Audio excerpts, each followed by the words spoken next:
Good morning, traders, and welcome to the Bookmap Pro Trader webinar today with John Slazas. And let me get up and running here. Okay. Everyone can see my screen and hear me okay. Yeah, looks like it. Okay, good. All right. So, well, this is been looking very forward to this event for actually years now.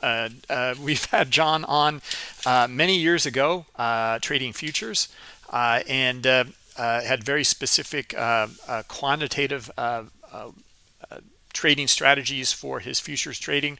And now he has moved that over into Dharma Capital trading and with a focus here on the crypto markets. So this is unique, in my opinion, at least, that to see that we have a professional trader that is in the crypto markets here. And in going through it in detail, I'll let him explain more about it here. Let me jump in and give you the overview of his biography, and then we'll turn it over to John. So John Slazas is a co-founding partner and chief investment officer at Dharma Capital. John is responsible for digital asset investment and risk management decisions, portfolio construction, and market research consisting of quantitative and qualitative analysis. John has 35 plus years of experience in technical market strategy, algorithmic trading systems design, and risk management, and has worked with this CME. He's a registered commodity trading advisor, a CTA, and also a pool operator with the NFA, National Futures Association. I have John's website here and some other links that he wanted to share with you about self-awareness and peak performance. I'll put these into the chat for you if you're interested in reading those or reaching out to John. I'll go through the risk disclosures and then we'll turn it right over to John. General disclosure, all Bookmap limited materials, information, and presentations are for educational purposes only and should not be considered specific investment advice nor recommendations.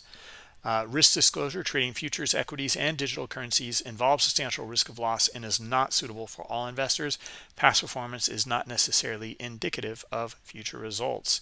Okay, so John, let you take it away here.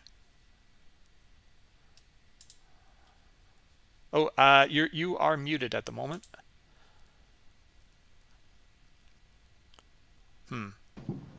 There you go. There you go. Thank you, Bruce. Hello, everyone. I've been involved in trading pretty much my whole career, and if you're here, you're probably passionate about it too. Looks like we've got some activity going, so I'm going to kind of go through this. I know we've got Paul speaking later, so we're all getting geared up for that. Let me go right into my presentation here.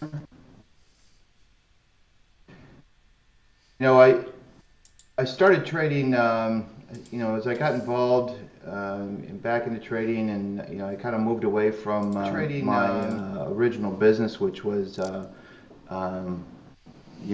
working with traders and providing them with resources. I've had it going on for over 35 years, coming off the Mercantile Exchange, and now we're really starting to get back into it. And one thing that I miss, and I think the whole business really misses, is a lot of the integrity that was out there that you had on the trading floor. When you did a trade, you looked people in the eyes, and if you didn't follow through and you had too many out trades with that person the next day, people just didn't trade with you. And then as the market moved to the screens, we start to lose some of that integrity. So, I do want to. I'm looking to bring some of that back to the business, as well as, I feel that the market's gone so quantitative and there's so many high frequency trading out there. I mean, my business was all local traders back in the day, and then all the prop firms just switched to high frequency.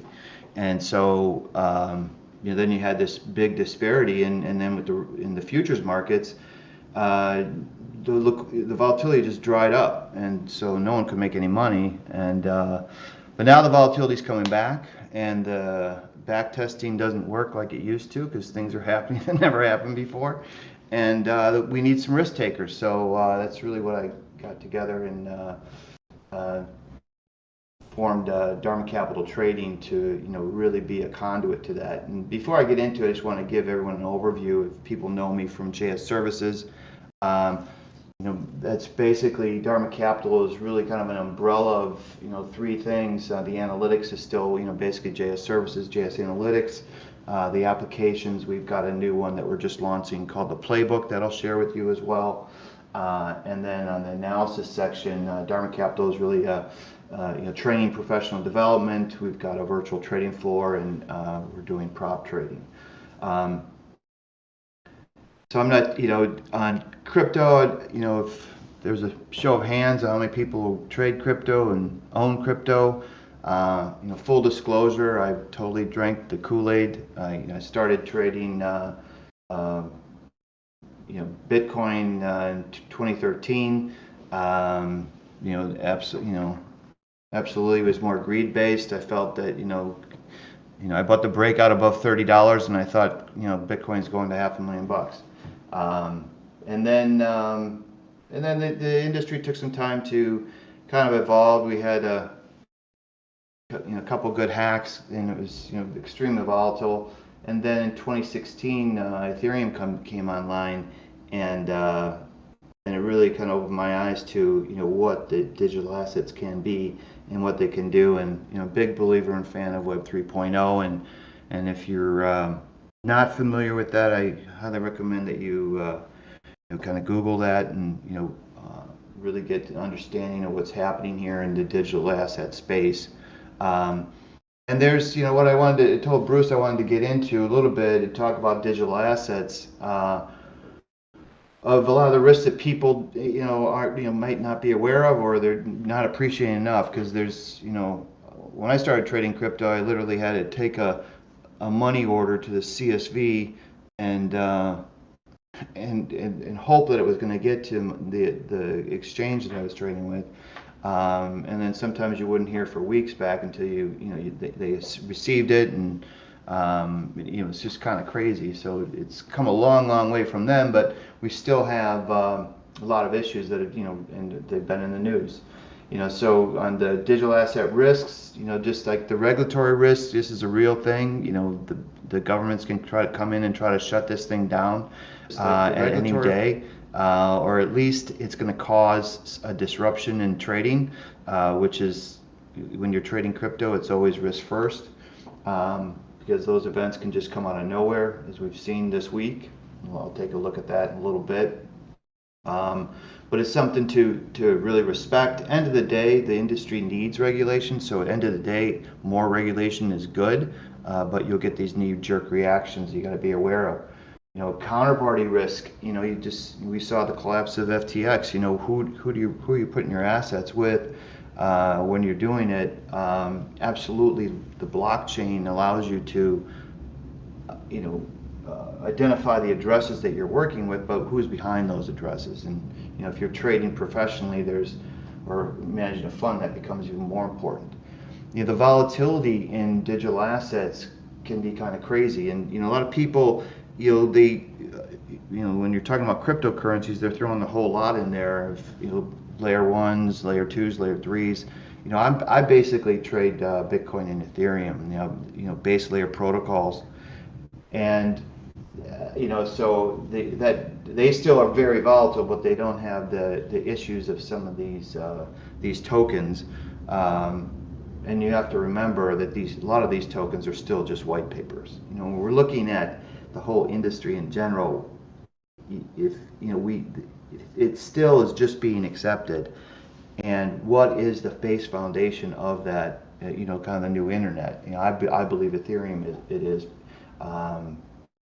But there's a lot of arguments of yes and why and no, but I think that the biggest thing is just the developer base. But bottom line is there can be extreme volatility, and that's caused by a lot of liquidity, and there's just so many market makers that are in these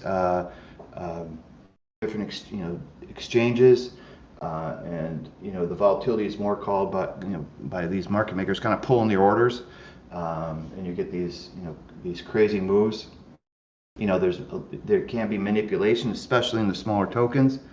You have to remember that you know these tokens are issued to people that are investing in these firms and in the idea, and they give the people that take the risk with these people, they give them tokens, and so you've got the founders that need those assets to build their business, and then you've got the investors, and then you've got people that kind of pile on, and who can we sell the dream to higher. So you have to be aware of that if you're kind of straying away from the main protocols. Exchange risks, it's a different world out there when in terms of when you're dealing with decentralized exchanges that aren't regulated, and you're dealing with centralized exchanges. Bookmap does a great job with creating some consolidated order books, but you're also able to see the individual order books, which is interesting. But for crypto, they're basically DEXs and centralized exchanges. So you've got decentralized exchanges that are actually trading on the protocol, and I think that's going to be the future. It's the most secure, it's the most efficient. Right now, it's just it's not fast enough for the way at least I trade. But people that if you're trading slower and looking for permissions, that's definitely something to look into. Because you don't have the same risks as you're dealing with a centralized exchange, which is just basically a business. And so if the business is mismanaged, you're at risk. With the crypto exchanges, you need to be on top of the exchange health. A lot of these exchanges, they just, especially when you have volume spikes, they can't handle it, and you'll see different issues happening all day long in all the exchanges. And so some of them aren't a big deal, some of them are. You just need to be aware of that. And they all go down for maintenance. And in the futures markets, everything's kind of standardized at basically 4 o'clock Central Standard Time. The exchanges are going to roll, and all the clearing firms roll, and that's the exchange is down, and a lot of the crypto exchanges, they choose a time, and sometimes they're getting better at it, but a lot of times back in the day you wouldn't know until it's upon you. So it's something to be definitely need to be aware of, because if you've got orders in there, all of a sudden it's down. And there have been situations that these maintenance periods that were supposed to be 10 minutes turned into 3 hours, turned into 4 days. But things are getting better, but those are the risks. Custody, if you own Bitcoin or Ethereum and you have it on an exchange, you don't own your keys. So you don't really own that crypto. And that's fine if you're trading it, but if you want to be a long-term investor, you definitely want your crypto off exchanges. You just want really to have your risk capital and your whatever you're trading on the exchange. But otherwise, you want to either have it with a custodian, or you're going to have it in cold storage. Another thing with these exchanges, and it's getting better, but is the terms of agency, where does the exchange have a prop desk that's trading against you? Do they provide or sell your information of your trades to funds? Absolutely, some exchanges have prop desks that trade against you. Not all exchanges, but there's definitely, there's so many exchanges out there. You just have to be careful with who you're dealing with. These people, if you know where all the leverage is and where all the margin is, it's easy to create these sweeps. So it is a bit Wild West out there, but you've got to be concerned about who you're working with. And then, another thing I wanted to make a point of is just understanding the difference between trading spot and trading tether, USDT. And understanding that is a stable coin, but you need to really do your own research of understanding, what Tether is and uh, who runs Tether, and to make decisions on your own if you want that additional risk. Because if any of those pillars fall, it's going to just affect that token. Um, I touched on the settlement. That's it's a big deal when if you're trading with margin. Um,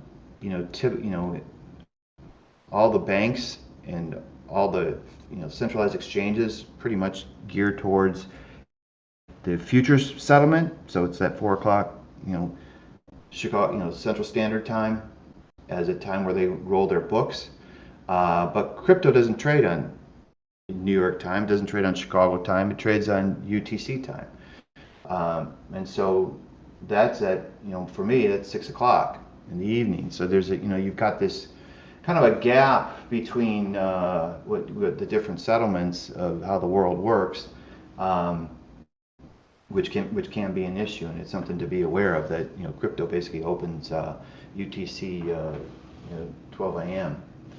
And the other, the part of with digital assets, since it is so new, it's such a behavioral market, which for me I like because our analytics are all quantitative, but they're behavioral based.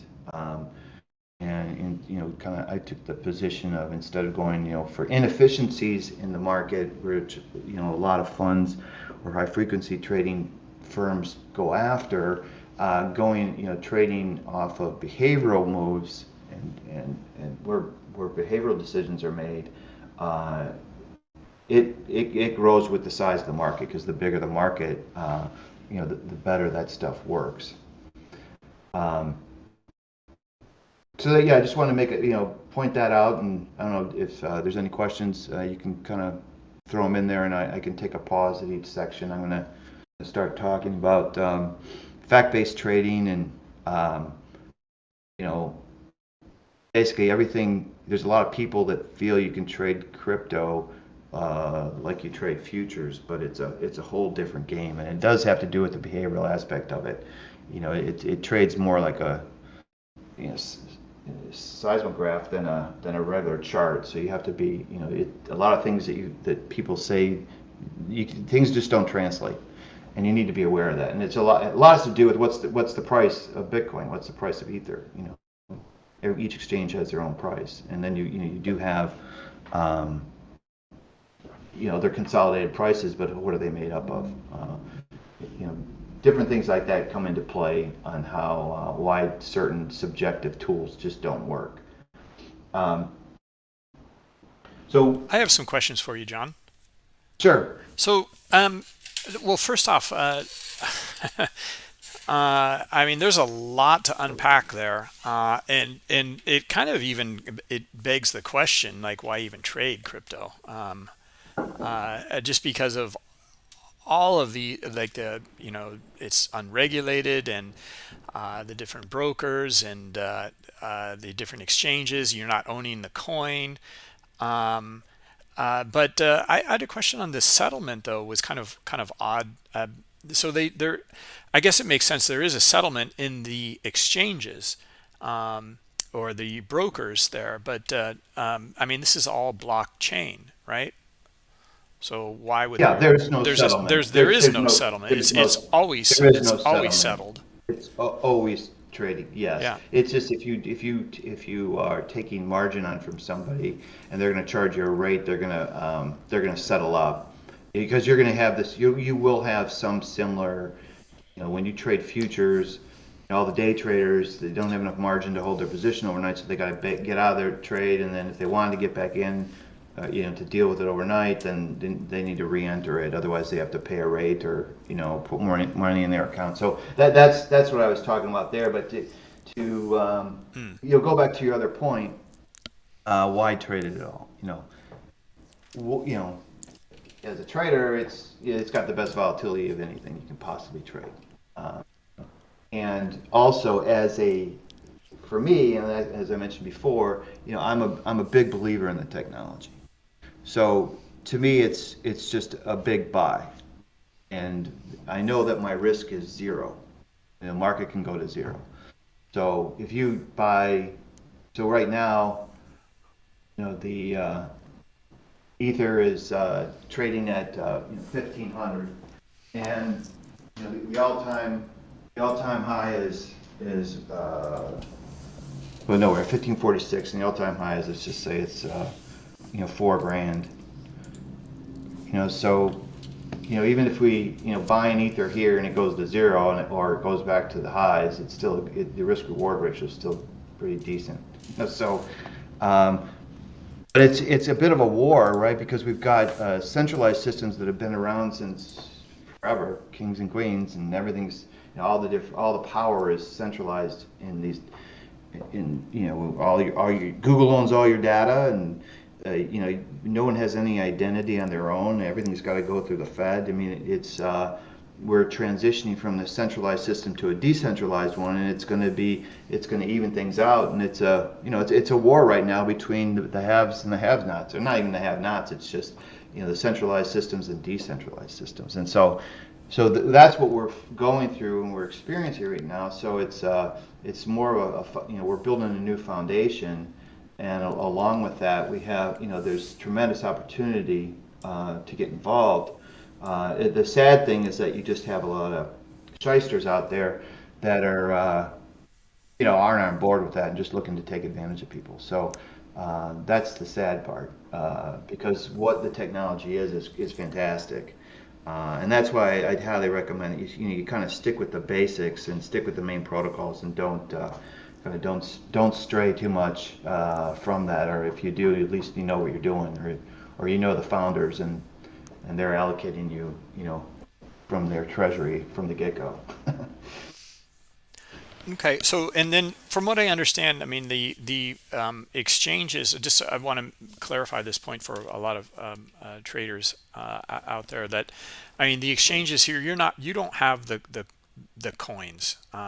You are just speculating on the exchange, and you do not own the coin. And in fact, like the exchange, depending on where it is could be unregulated, and you might not get any of your money out. But I don't, if you can just talk a little bit about that. Yeah, absolutely, absolutely. Just like FTX, the well, here's the thing with FTX. So I there was FTX global, and you had FTX US. The US part was regulated, and I had an account with FTX, but I had it on the US side. But my traders friends of mine I work with in London, they weren't with that side, because if you're outside the states, you don't have in the states you can't really trade options on crypto, and well, I can talk about that later because there's a way to do that, but and the futures is different because it's not regulated.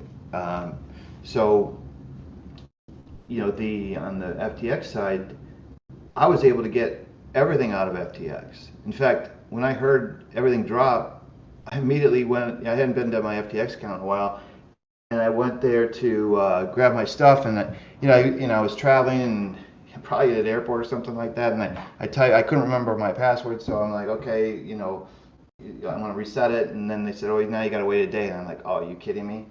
And then but then the next day, then I got back, and the next day I went in, and everything worked. And they, on the head of the website, it said, "Hey, you better get your stuff out of here because we don't know what's happening." I was able to get all my tokens out, and my friend who was on the international side, he lost everything. Yeah. I mean, it's just brutal. So, and who knows how long it's going to take to get it back. I mean, the Mt. Gox stuff is just happening now. And that was, what, when did that happen? 2014? 15? And that's finally that bankruptcy court, they're starting to distribute some stuff. So who knows? So yeah, it's, you've got to understand, if you're trading on chain with a decentralized exchange, that's one thing. You're trading out of your own wallet. You are there is no intermediary at all. If you go to a centralized exchange, yes, you don't own those tokens, and that exchange goes down. You've got nothing. It's just like it's just like if a bank went out of business, but these exchanges they aren't. How much are they insured by? I mean, you've got they're it is what it is. I mean, so when if you go put your money with a broker, it's the same thing. If you had your money with Lehman Brothers or whatever, so there's lots of examples of centralized businesses going out of business. Yeah, yeah. I mean, just in the bigger picture, it sounds like this is exactly where it is squaring off and butting heads, this decentralized model with the centralized model. Oh, that's it. That's the war. That Yeah, is yeah. absolutely the war that's going on right now. And that's what and everyone that's serious in fighting that war, that's why things are kind of so complicated because the people that are involved that really know what's happening are so busy and programming and developing so hard, they don't have time to like write tutorials on what's going on here because there's things that have to be invented still that are and these guys are doing it and so a lot of heroes out there in my opinion of what these people are developing and the world that they want to bring, which is it's a positive thing. It's good for humanity, basically. So yeah, I think it's bottom line is it's an investment for the future and your kids. It's a better way to do things. It's not hackable. Um, why own it? Why trade it? The volatility is great, and for me, I like the fact that it's behavioral based. Um, it plays into our fact based approach of how we look at the market and how we do things.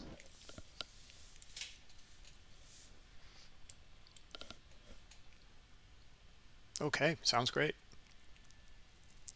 Yeah, so when talking about fact based versus subjective based, there's so much subjective trading tools out there, and it's you know it's so much conjecture, and it's kind of sad because people what drives the market? Money drives the market. Who has the money? The funds. Do they care about point of control or some indicator? No, they don't. They care about the price. They care about the close because they have to pay because of the margining, and what they have to pay on that. They care about what's the what last year's close, last quarter's close, last month's close, because that's how their performance is measured. So they definitely live on a higher time frame. So it's with a fact-based approach, we want to kind of change it, move away from subjective stuff and just completely focus on what's the truth, what are facts. Um, this is a great quote. Everything makes sense in hindsight, and this is the big problem with technical analysis. I mean, you can go through technical analysis at the end of the day and just it's just perfect. So then you get this overconfidence that you can kind of predict that, and you can, but if you're dealing with facts, you can be in the moment and process things in real time, but because you have a more of a statistical benchmark.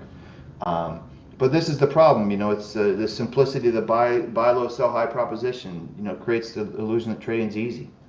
And it's supported by technical analysis tools that clearly explain in hindsight how to achieve trading success. The problem is traders are disillusioned, and they're always searching for new ideas.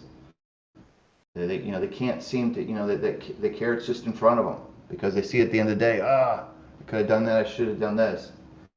But it's all inconsistent, and either you can't you get paralyzed, or you just you don't have the consistency, and you end up losing, blown out of your trade. Um, this is just going into the research of and this Paul Meehl is, which I was turned on to by uh, the late Scott Minerd from Guggenheim, and in another book, by Daniel Kahneman, Thinking Fast and Slow. It really talks about the value of removing these biases that you have. So if to me, to really succeed, you want to perform intuitively, without thinking. just like an athlete, or you drive your car, you're not thinking, that you have those moments in trading where um, you're out of body almost, and you're just killing it. And then when you try to do it, all of a sudden, you're back to your old ways. And so, how do you stay in that moment? How do you stay in that state of flow? And what research suggests that to really maximize predictive accuracy, the final decisions should be left to formulas, especially in low validity environments. Well, trading is very low validity. But dealing with facts-based tools, you can bring a little more consistency to that, and that's what we try to do. And so the solution, to improve your ability to make better decisions in the moment, is to have this statistical outside view. So have a fact-based foundation as a benchmark, or kind of a reality check of what's most likely to occur. When you play blackjack, and you've got what cards do you have? You've got some sense of probability, based on what you see what the dealer has of how you're going to bet. And with a trader, when you have this statistical baseline of facts and truths, there's less thinking. If in a bull trend, market's in a bull trend, it's more likely it's going to go higher as long as it's holding structure. It is what it is. No matter what you think, that's what you need to focus on those facts, and whatever your strategies and whatever if you're getting a sell signal, you need to make some adjustments to that tactic, because you shouldn't be betting the farm. Versus if you're getting a buy signal, okay, now it's in alignment with what the truth is. But you don't want to, so many people are just focused on too short term and too subjective. But the end result is a lot more confidence, and and a lot more consistency when you're focusing on a fact foundation. And that's what that's what our method does, and that's what I'm going to kind of go into today, and just point out what are some fact focuses, and then a little bit on our method and how we're incorporated with and integrated with Bookmap. That's what we do completely. Everything that we do is all quantitative, all statistical, and we kind of break ours into strategy, tactics, risk management, and probability. And when you're in the moment, if you and you had you read something in the paper in the morning, or you've done some work at night, and you've got this, you anchor yourself that you're a buyer. You're gonna come in, and that's going to be your that's going to influence your decision making process. And what the best thing to do is always to go kind of fact focused first, and kind of run through, make sure instead of just intuitive knee jerking making reactions, you're going through the facts first.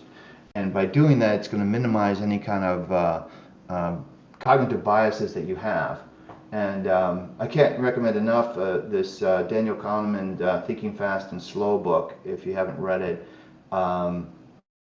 it's fantastic, and it really kind of talks about the outside view, which is more of a it's a statistical view, and the inside view is really your your intuitive picture of how you see the world. And it really gives you some great insights. I do recommend that book. All right, so what are some great trading facts? I think as I mentioned before, the big money just cares about the main things they care about is how is their how much capital they have under management, and what's their return, and basically they are benchmarked to these what last year's close was. Do you know what the last year's close was in whatever market you're trading? You should. These are some major things that all the money knows, and that's what they care about. So these are big things. And so if we go to the very most basic thing, and we're talking about price and time, historical price data, and understanding the dynamics between lower and higher time frames. On the time wise, a big thing, what a fact focus is, what time frame are you in? what type of liquidity should you expect? So when are the optimal times? The best liquidity, tightest spreads. Well, it's going to definitely be the U.S. Open, right? I mean, even a little bit before that. So let's just say 6:30 a.m. Central Standard, 7 o'clock, and then everything starts coming in at the old 7:20 opening of the financials.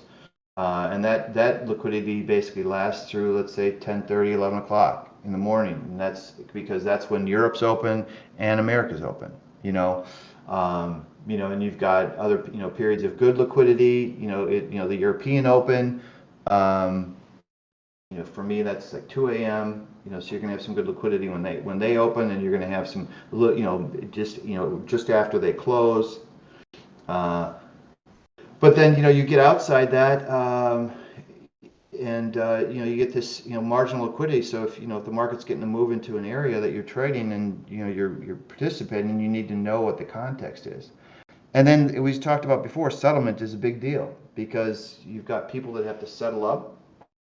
You've got funds that need to do the same thing. You've got the positions need to be adjusted. There's a lot of different things that come into play during the settlement period. And if you have a trade on, you need to be aware of it because, I mean, you've all seen these. You're in a trade, you caught the break, and all of a sudden you're coming into the settlement period, and the market just runs it up and takes back all those profits that you had, and then the market settles. You had to get out because you don't have the margin, and then it opens up and goes straight back down. That happens all the time. So it's understanding the biggest thing is the context. What is that context?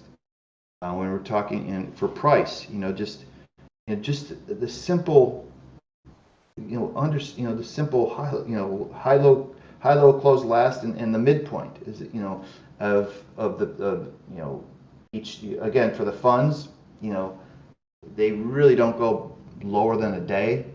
Absolutely, when if they're executing, they may get involved in intraday, but it's more against the VWAP.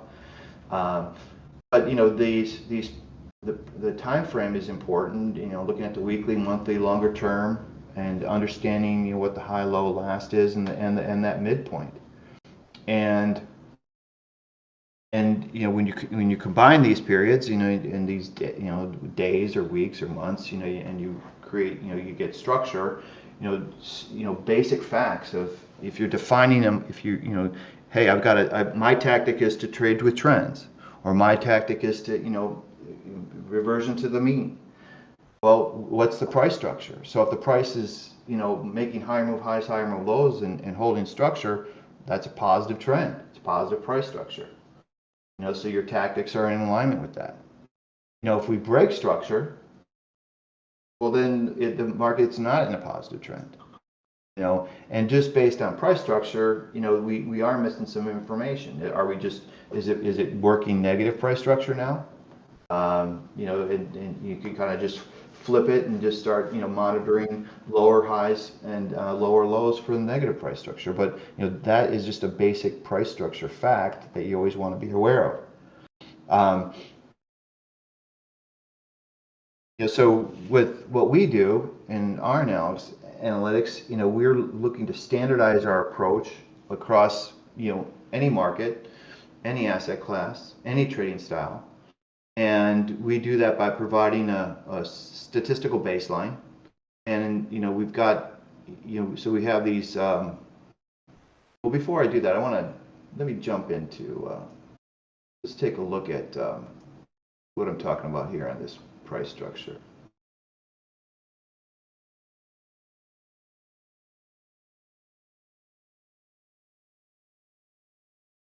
So what we're looking at here, this is today, this is yesterday,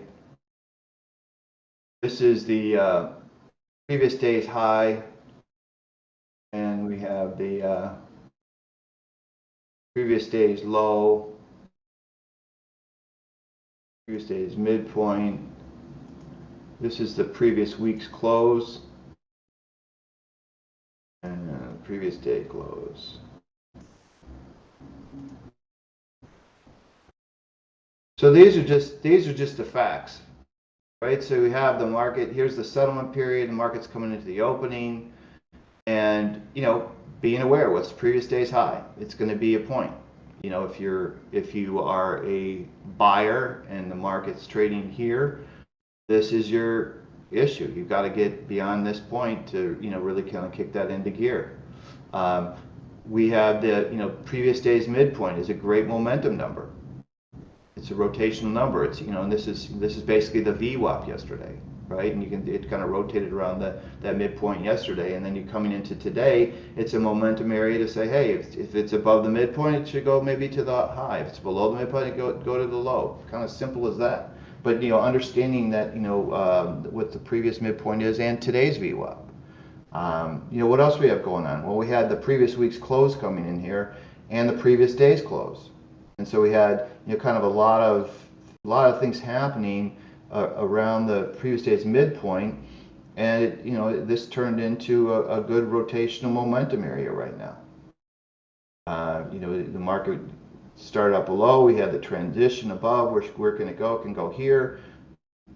Market's chopping around here. It starts to build structure beneath the previous day's midpoint as a momentum area, and it's the market's just this is when we talk about using facts to recognize things in real time. So here we at the end of the day, or right now we're looking at this and saying, oh, look at how this was working negative below here, and you had this, you're building some negative structure on this this impulse here, this impulse off of here. We had the positive structure working. We break that positive structure here. Now we're transitioning negative. We're holding this, but if you're focused on these facts and you know that, hey, here's the previous day's range, here's the midpoint. If it's above it, it's positive. If below, it's negative.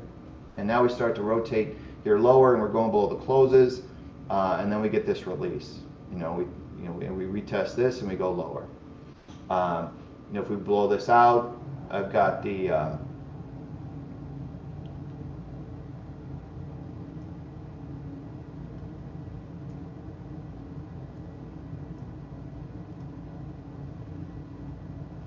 this is the previous week's low, and this is the previous week's midpoint, and the previous week's high.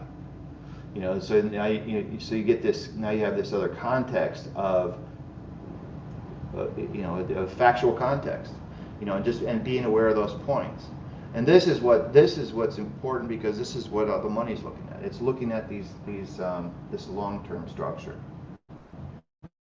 And like here, this is the opening of crypto, so you're getting some good action here, and then you're getting into that marginal period, which is difficult. Any questions on this? There's too much. No, not yet. I mean, so yeah, I mean, I think maybe questions will arise once you start to get into the book map and the order flow elements here.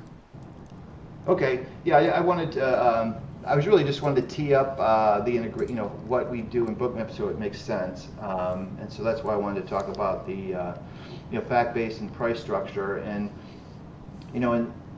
and also talking about context, which is so important, understanding that context. And so what we do is we define this context in terms of a state. So positive trend, negative trend, bull trend, bear trend, but trends just don't go. There are different types of trends. There's accelerating trends, there's digestive trends, there's corrective trends, and so each of these different states have different nuances. And so some of the things that we do, we really further define those states. And instead of looking at price structure and breaks in price structure, we're looking at market structure. And so market structure has to do with where states shift. So if I'm in a positive bull trend, what is the price framework that defines to make that true? Because if I have better understanding of what the context is, and I can identify what the characteristics of a bull trend, then I can line my tactics for that environment. And as long as the structure is holding, if the structure breaks, now I need to readjust my tactics. because if the market's not making these higher move highs, higher move lows, it's no longer true, and I need to adjust with that. And so that's what our structure analysis does. And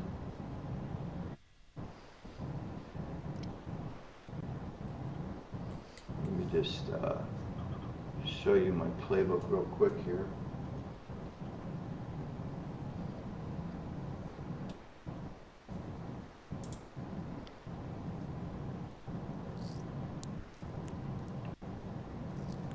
So this is a fact-based tool. We call it the playbook.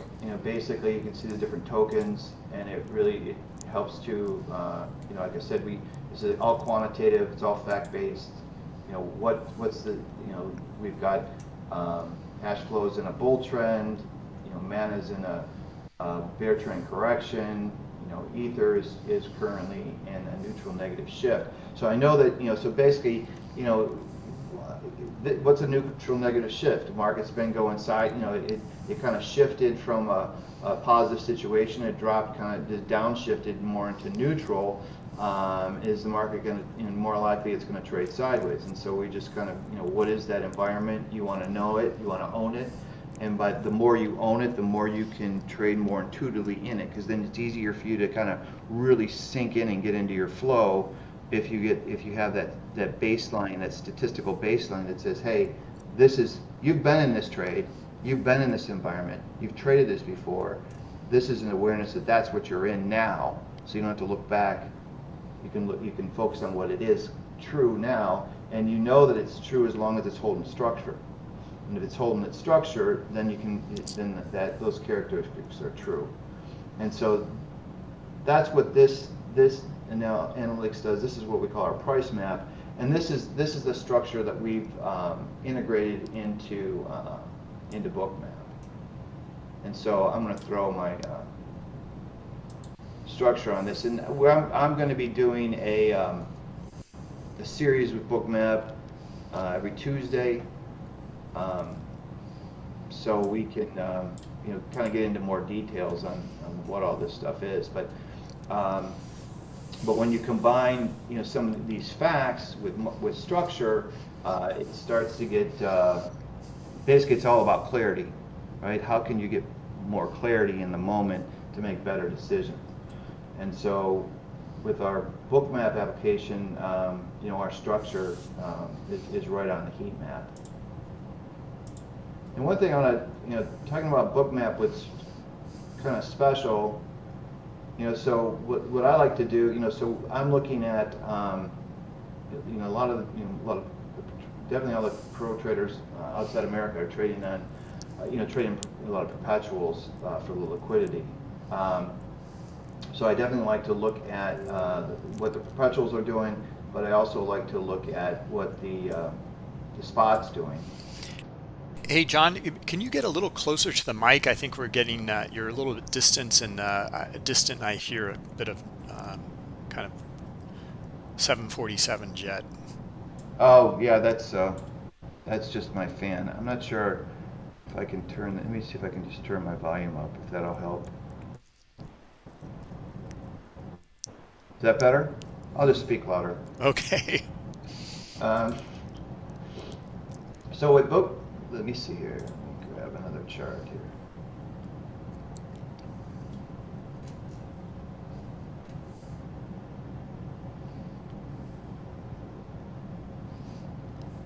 Bear with me 1 second here.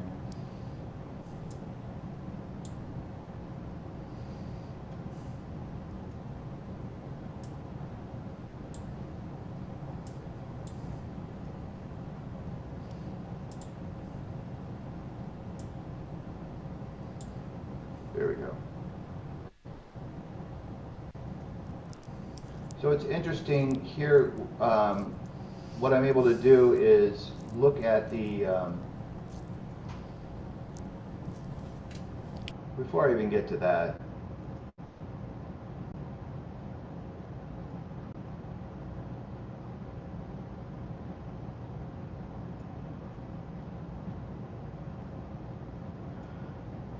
so what you're looking at here is monthly structure.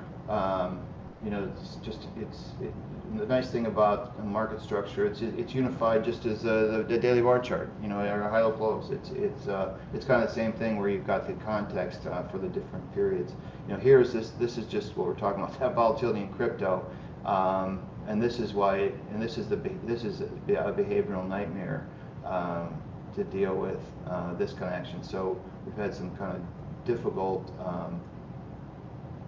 trading of late. But it's, I talked about before the different time frames, and it's always important to go big to small.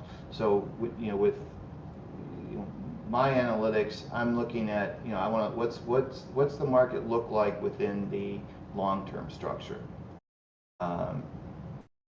What's the market look like on the weekly structure? Where are we within the weekly structure?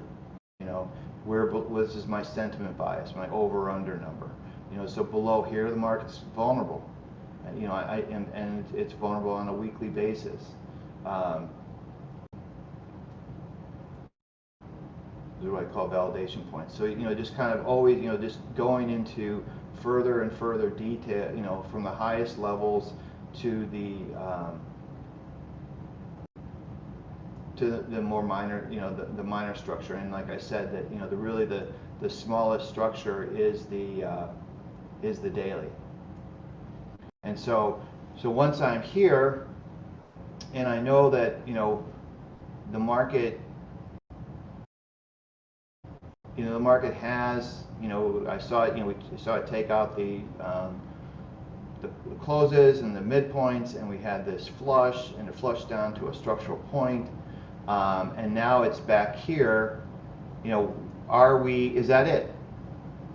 Is that it? And now the market's going to transition, or is this a great sell right here, because we're right back up to that crux point. And so now we can take a look at the microstructure and see what's happening in the order book.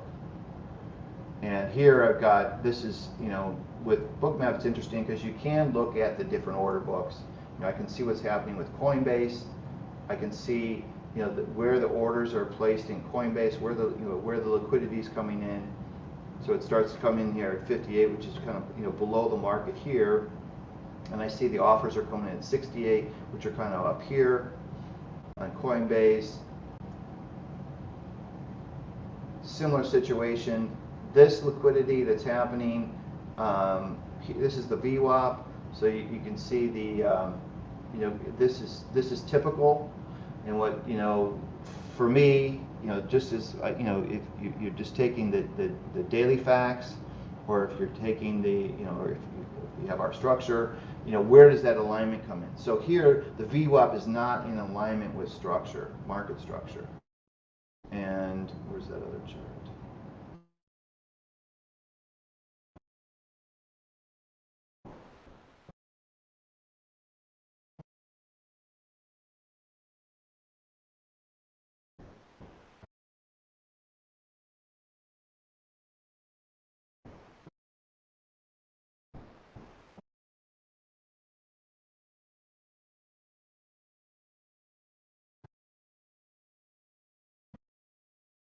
Is this one. So here we, again, it's awareness. So even without looking at our analytics, knowing the factually that we've got the weekly, previously the low is here, and now we just came back up into this crux point. We've got the midpoint, the previous week's close, and the previous day's close, and that's becoming this momentum area for the market.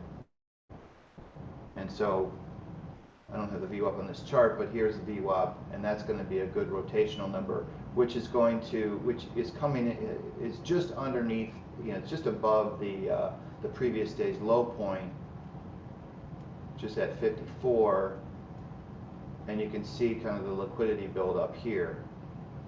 So, is the market just going to get, more likely we're going to sit here and go sideways within this area until Powell comes out and speaks, and then we're going to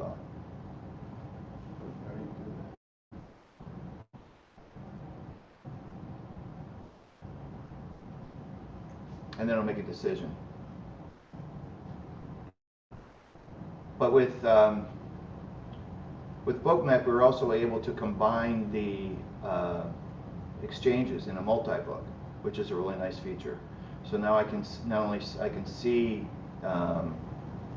what's happening in Binance, Bybit, and OKX as a consolidated book, and I can also see what's happening in Coinbase and Kraken and Bitstamp together as well.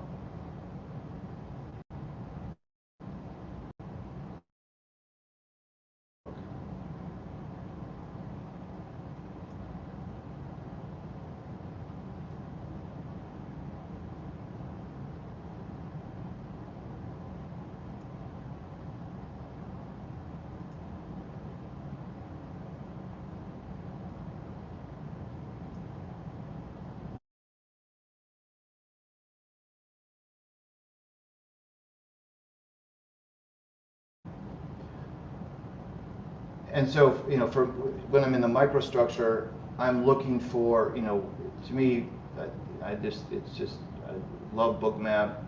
To me, I'm able to see the cancel replaces coming in. I'm able to see, kind of micro in and pull out as well. Looking for this, if we're selling the market, you're absolutely looking for this liquidity to shift. And then for me, especially if you're at when you're at one of these stress points, you're at the microstructure, and you want to see is the liquidity in alignment with your structure.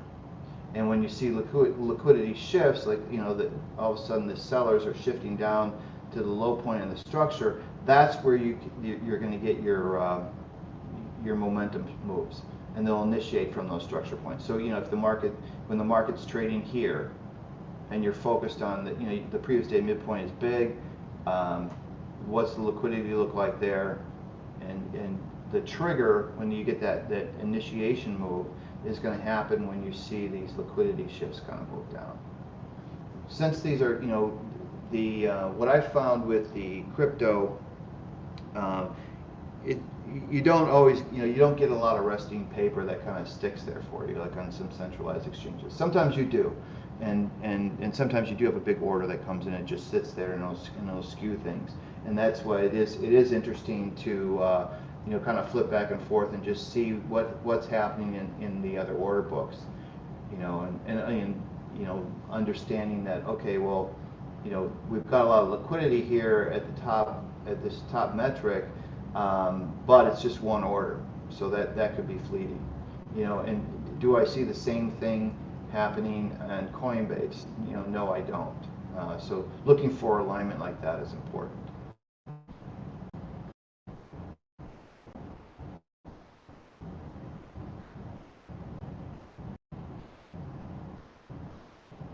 John, can you talk a bit about that? Like we've talked about it before in the past, like just how different these markets trade compared to futures and stocks, and why, and what do you look for, and how do you keep yourself from getting just run over?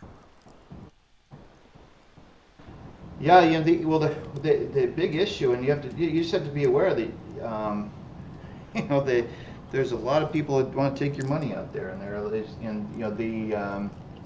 since there's so many different exchanges, there's only so many market makers, and they're not all in all these different exchanges. So you have limited amount of these market makers that are playing the game inside of these places, and a lot of times, and they also, not that they do this, but or they mean to do it, but a lot of times, they just they pull the liquidity. It's just gone. Yeah. Um, it's just kind of it is crazy that happens, but that's why you always have to think risk management first, and the more times than not, like even on this break here, more times than not, the market will give you a chance to get out. So we have this previous low point here, coming in around 56. So just looking at what happened before it just threw up, they start to break down, they start to break structure, and they do give you a chance to get out. So you have to the way you succeed in crypto too is you take small losses and you just really stick with your winners. I mean, it is classic, but you have to respect this potential. This is real. This happens a lot. You need to protect your money because if you did catch this short here, they just took it all away from you, and it happens a lot. They'll go, making new move lows. Um, you really have to be aggressive, locking in your profits. That's why having awareness of where structure is so important. When you know that this is a structural, I don't, it's not really, it's going to act as a support area, and when that the market's coming here and having resting orders. You need to have resting orders in place because you will get these events.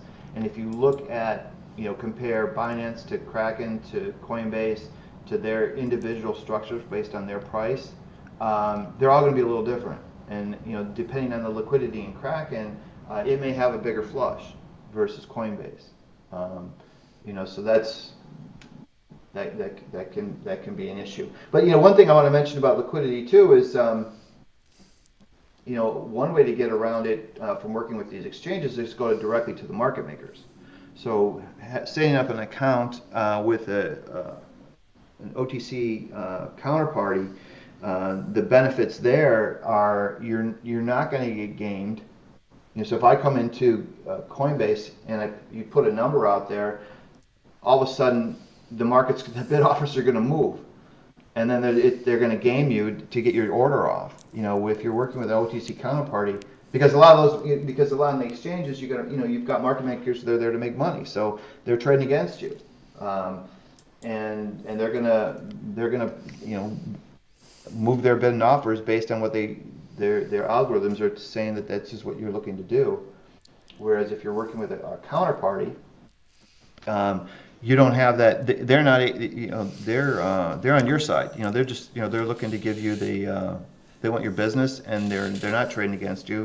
They're not. They're also giving you the price. They're not giving you when you trade on Coinbase and you think you bought it at X price. Well, you really need to factor in the fees because it's really $1.50 or $2 higher, let's say on Ether, for where you're really getting in. When you work with a counterparty, you know what that spread is. And you can accept it, and so that's another way to. So how do you filter for your exchanges? How do you know? Like, I mean, I've had this conversation with you some years ago, and it was fascinating to hear. It's like, oh yeah, that's just one market maker right there. You can see it in this exchange, and that's it. You know, so how? I mean, what kind of tips and tricks do you have on kind of understanding that? I trade with OTC. So I want to see what's happening. Primarily, I'm doing everything OTC if I'm trading. Um, I don't. If I need to move my own assets, then I'll go put them on an exchange and do what I need to do for more of a position. But if I'm trading the market, I'm trading OTC. Okay, over the counter. Um, yeah. All right, I work with a company. I would work with a company called Blockfills. okay, And yeah, so and the benefit, and also that with on our proprietary trading side, we're affiliated with them, and so if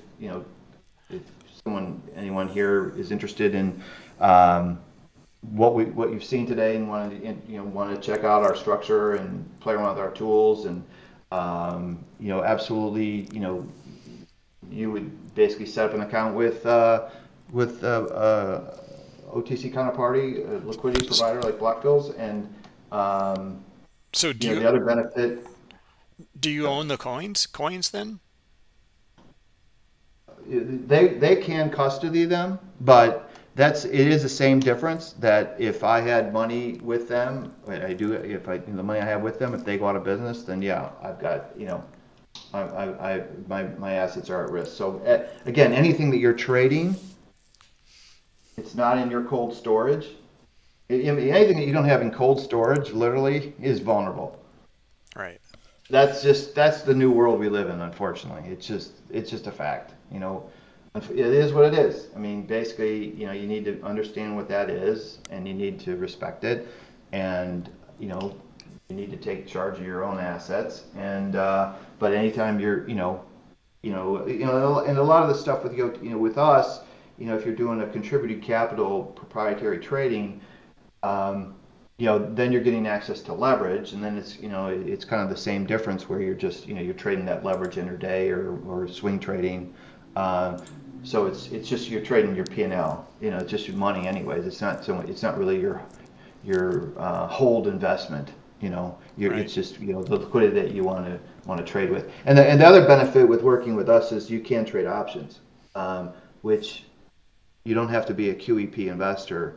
Um, when you work with us on our prop side, and you get access to trading options, which is a great feature for crypto because you can on the swing trades or like there's no we've got events come this week is crazy events, so having some option spreads on to to kind of avoid these so if you're a buyer you know and you're long from here off of this and all of a sudden okay I'm bailing and then they do this, but then immediately do that, and if they started trading back above here, you got stopped out, and did you get back in? Versus having an option position, you can kind of sit through a lot of volatility because it's gonna, you put a spread on that's gonna, it's gonna shrink when it's wrong, and it's gonna blow up when it's big, and it gives you that kind of base foundation, and then you can trade, you can kind of trade your spot around it. Okay. So that's a nice feature. But yeah, with Bookmap, you're able to kind of see the whole world. You're able to see, especially the you can dive into the microstructure to see what's happening in the moment. And just to see where the liquidity is starting to build up. Um, Having the advantage of kind of seeing it all, and then with us, we've got our integration built in right here, so it's at your eye level, and so I can see as this liquidity is building up here, um, you know, depending on what my tactics are saying, what I want to do. Um, this basing here is giving me, hey, we're going to make a play. We're going to put a little positive squeeze here after we just flushed everybody out here and try to get everyone long again before more news events come out.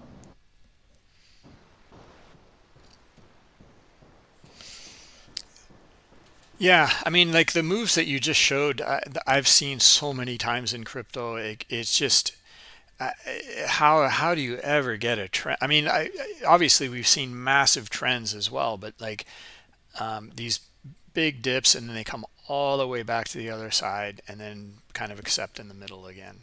Um, Yeah, that's what I said. It's like a seismograph. You can't use the technical tools that you think. These subjective things don't make any sense. It is what the structure is what it is. If it's holding structure, it's holding structure. If it's not, it's not. And it's you until it's broken, it's not broken. And you can't look. So it's and again, risk less, go for more. Put yourself in situations where if you're identifying just these simple tools that I just went over today are very impactful. You know, just really focusing on, and you can add your monthly, you can add quarterly, yearly with these structures, and just looking at price structure, and when the market breaks that structure, it's an issue. The fact that we did this. Um, it tells it tells the fact that this didn't just go to zero, and it came back here is a sign it's going sideways. It broke. It's not. It's having a hard. This trend isn't. This is a classic negative trend, and then it just dumps, and then this should maintain negative structure, and it doesn't. So just the simple lower highs, lower lows. And then it comes back above here. This is kind of to me this is a signal of digestion. So more likely, if the market does break down to new move lows, it's a buy because the market is having a hard. It's not trending. So that's what you look for: is the market have propensity to trend or not? And today, this session, the market's saying no, it's not trending. So if we do get a new move to the downside, I'm going to fade it. And if we do get a move to the upside, it's more likely not going to follow through, at least today. so are you a lot of times, and it sounds like what you're looking for is these kind of obviously your bigger picture and your open high low close of these periods, um, but you're also looking at the structure to tip you off to a trend direction that might be very short-lived. Yeah, well, absolutely. Potentially very That's why short-lived. you have to. Well, what's your time frame, right? I mean, Yeah. bottom line is what I found out is that you unfortunately you do have to trade this stuff. I mean, it's kind of sad when if you're short and you gave up all that money, and even if it's still it's still negative, right? I mean, it's below the midpoint. It's not below the previous day's low. If we start trading below the previous day's low, that's it's hard argument to want to buy this stuff, right? I mean, until you get down to these levels, right? The previous week low. So just focus on the facts. The fact is we're below yesterday's midpoint. We're right at the VWAP for today. Yeah. And so we start trading lower. More likely we could take this out, but based on this action as a whole, this isn't trending action. So if we do make a new move low, it's more likely it's not going to follow through, just because the market's telling you it doesn't want to trend. When the market wants to trend, it just trends. And literally, here's it's real. It's pretty, to me, it's real simple. The market's either going to perform perfectly or it's not. Because I want to be involved in something that's perfect. Because when I open up a textbook up and says this is what a positive bull trend looks like, I want to be on that move. And if it doesn't look like that, and if it's not behaving like that, then it's not that. Now I need to change my expectation. Because I'm always going for the perfect move. So like this break, when it broke structure here, and it started to transition through the midpoint, it's starting to be a nice downtrend. You had structure, it held the structure here on the midpoint, it held it here, it validated through the closes and said, hey, I'm weak. It maintained it below there, and then here it gave you another, like, we're going lower. This happens all the time in crypto, where it makes its move and it gives you a nice squeeze after it, and it gave you this setup here against the closes, and then it just threw up. But I needed to have my let's go to the smaller time frame.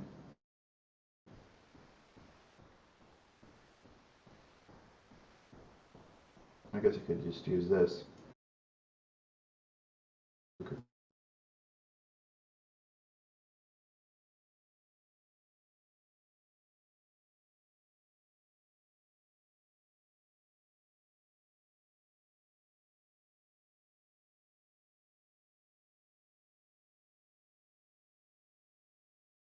So the red is the offer, the green is the bid, and this is the trades.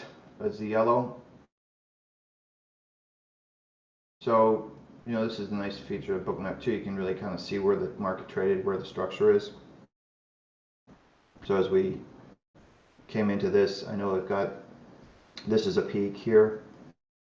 John, are I you got a little bit here. are you using the liquidations indicator as well?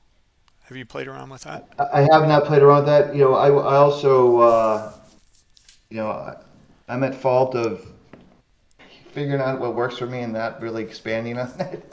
Ah, right, So right. I definitely am going to start playing around with that tool, because what I read and you showed me, it did look interesting. For me, I like to, I want to see intensity of trade. So I'm able to set my volume dots. This is a perpetual, so it's higher. But it gives me a sense of where people are puking out, or where some money's coming in to add. That's why I also want to look at the size that's coming through. So when the market is trading at certain levels, if it's making shifts, I want to see what the clip size is. Does the clip size start changing or pick up? And so seeing having a market make a big move, and it starts to sell off, and then just this intensity of trade just continues and just blows up, especially when it's happening at structure. So I have a big move, a lot of intensity of trade, and it's coming right into a major structure point. That's a bit of a tell that, okay, this might be over. But to catch this move and to get filled on this trade, I had to have limit orders in there. There's no way if you don't have limit order, this is so fast. You're buying them back here the best. Yeah, but and definitely, once the market breaks this structure here, I know that okay, this breaks over for now. Um, so yeah, absolutely, and that's another great tool is understanding. You have these, when you do have these big surges and you do get this kind of big intensity of trade, and it happens at around structure, or and same with this one, you have this surge that comes up, and you don't see the same intensity. You're not seeing that buying. You're not seeing, um, you know, it's kind of more of an initiation to things going to kind of really power through. More likely, the clip sizes were super low when this is happening, and they were bigger here, and then they were lower here, and then that just tells you that this market, the buyers aren't so interested here. And when that's occurring at a metric point, or let's just, that's occurring, here it's a little, it's not a, that's where the market structure is helpful. It gives you, kind of gives you that metric, and then if it can't stabilize above that metric, it's a bit of a tell, and especially when you have this kind of action on the microstructure, where you have the intensity of trade, you don't have the same interest, it's occurring at a metric point, and then when the market was at this point, and it's weak, and then all of a sudden you start to see the order book shift and the liquidity shift, that's your tell that it's time to sell it, and then you're looking at this saying, okay, if the market does hold this, we had this big squeeze from the downside. This is our downside pivot up to what we call our directional. Um, that might be it, especially with, we're still waiting for some more news events. And then the market starts to work negative structure, and now we've got liquidity building up below the directional metric. Yeah, so a lot of information. Biggest thing takeaway is focus on facts. Don't get rid of anything that you can't put into an if-then statement. Um, really question it. The biggest thing is just don't, make sure you're not leaning on it so much. Is the big thing. You know, understand what it is. It's subjective. The more facts you build into your portfolio trade decisions, the better. With our playbook, we break it down for you. Here, this is what the state is. This is the structure of the state. Because it's in this state and structure, these are the strategy themes you want to focus on. These are the optimal themes, the market hold structure, and these are the hedge themes with the market break structure. And then this gives you that statistical baseline, that foundation. What are the facts? And then visually you can see that, and then you go from the larger time frame into the microstructure. And to really succeed in trading, you can't play the high frequency game. You can't scalp this stuff. You've got to take some money off the table, because when you put capital at risk, you're immediately jumping into slippage. You're at risk at a certain amount, so you've got to make more than that. And so you risk less, always go for more, enter at alignment, because that's where the funds are going to come in. That's where there's going to be better liquidity. If you're trading outside of alignment, it's all dominated by HFT, and you're just going to get chopped up. So you trade where things come into alignment, like this, and even just this kind of stuff. This is good alignment. This is where you want to focus your trading, and then you're focusing on the extremes. Yep, sounds great. Yeah. So yeah, I welcome everyone. If you want to come to our website, you can register with us. We do have a complimentary. We're offering a free of charge personality profile assessment. So Sun Tzu, Art of War. Know yourself, you win all battles. Basically that's where you start. Really having a good sense of who you are, and it kind of breaks down. Helps to identify your core strengths and how they align with our structure, but also how they align with your trading and what the best parts of it. And it's a good, and you can go through our site and kind of read about our method and um, everything that we've got going on. But when you register, you won't. You have to put a card in, but you won't be charged. Um, and then you're free to take a trial on our playbook, or check out our trade rooms are more for trader development. People are involved with our uh, getting involved with our prop trading, and if that's something you're interested in, then after you take the assessment, you send us we'll get your scores, and then we can kind of take it from there and talk to you. Yeah, maybe. I don't know if you're ready to talk about that more, or the prop trading. I think might be really interesting to a lot of traders. Sure. Yeah, it's basically based on your assessment, if we feel like you align with us, um, then we have a 12. There's two things. We've got a 12-month program that you can get into, and we also have a capital contribution program. So if you come in and you set up an account, then we can leverage you up. Um, with our partners, and which will allow you also to trade options. And then we do have a trader development program that we basically uh, understand each other, understand who you are, understand what you're good at, and then we align. We help to kind of filter through the tactics that you currently use. Like I said, into more if-thens. Um, so we stay in alignment with what you're comfortable with, and then we align that with our all of our analytics and applications, um, and then we monitor you, and we basically go through, you start trading, and we basically just kind of continue, we educate you on all of our analytics, and then we monitor your trading, and we get you involved. And then as you go forward, and if you're finding success and we're working well together, then we bring you into some other analytics, and it's your decision on where you want to go from that. But currently the prop side is capital contribution, so you're bringing capital in, and we're leveraging that capital up, and then we are working together to make you profitable. Okay. So, any questions out there about that? I've put John's link for Dharma Capital into the chat. If you have any questions, you can reach out to him directly on the website here, both in Discord and in YouTube. And let's wrap it up. John, anything last words that you'd like to end with?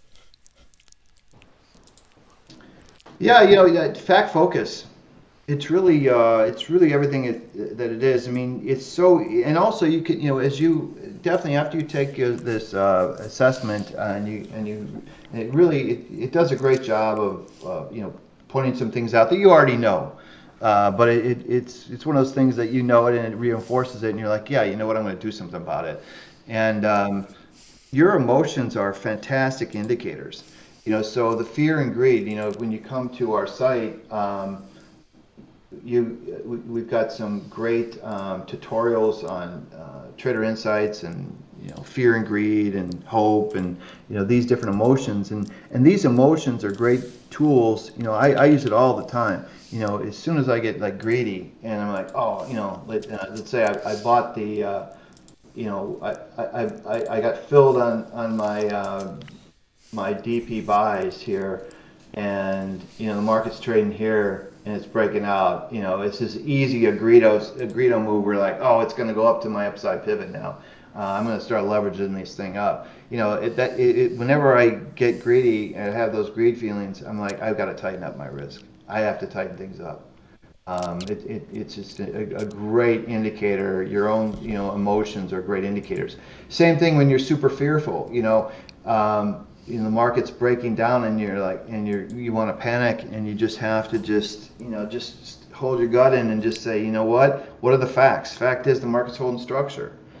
The fact is, everything's all good. These are just the market's trying to shake me out. And And so, but if you do it, versus, okay, yeah, the market is breaking structure, and yeah, I do need to get out, and more likely it should have been a lot earlier.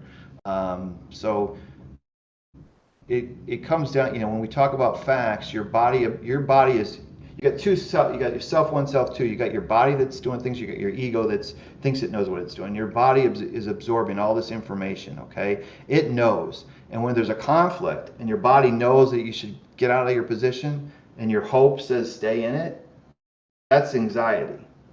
And when you recognize that, and you understand yourself, you understand those emotions, and you just, okay, I get in that state of flow.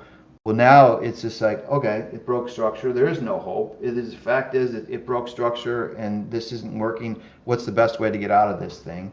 And that's where you really find, it's more calm and peaceful. It's not like, it is what it is. You trade the facts, and it keeps you out of trouble. Remove that subjectivity as much as you can, and that's really where you find success. And with crypto, you know, risk a little to make a lot.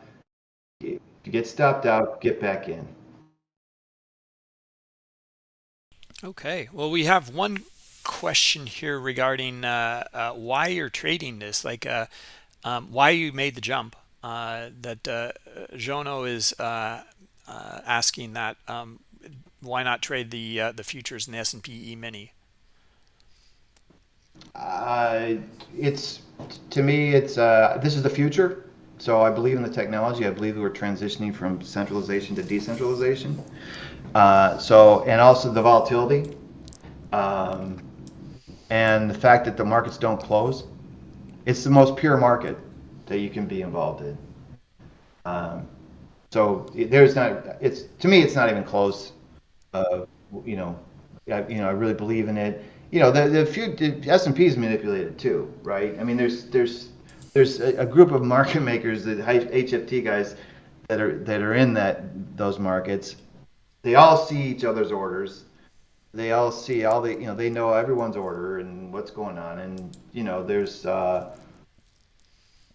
it's kind of it's a more sophisticated game. So there's more inefficiencies in crypto, which we can take advantage of. Yeah, there's some risks, but I believe in it, and basically the volatility in crypto doesn't even compare to what's going on in the futures. And I made a transition a while ago, so and that's when the futures were, the volatility was kind of subdued. But now futures are happening. There's things to do there. Um, for me, my style, I've got it's kind of a simple focus. That's just how I work, and so I basically trade Ether, Bitcoin, and the Ether Bitcoin spread. Okay. All right. Well, I think that's all of the questions we have. And thank you, John. Looking forward to having you weekly here. It'll be on Tuesdays at 1 p.m. East Coast time. And we have someone here with just a wealth of expertise and trading experience in the crypto markets, and it's rare from what I have seen. But really happy to have you here, John. Oh, glad to be here. No, it's I've been waiting to get together with you, and such a big fan of Bookmap. I turn everyone on to it. To me, you know it's the only way to look at it. I mean, your website used to say, you have the guy with the blindfold on him, Yeah. and that was just perfect. I mean, I'm blind without this. How do you to be able to see all this information versus a regular dome, all the cancel replaces, where the algo activity is, combine. This is my microstructure with my macrostructure. It's a beautiful thing. Oh, wonderful, wonderful to hear. Okay, well, thank you, and we'll catch up with you next Tuesday then. All right, thanks everyone. Enjoy your day. Good luck. Cheers.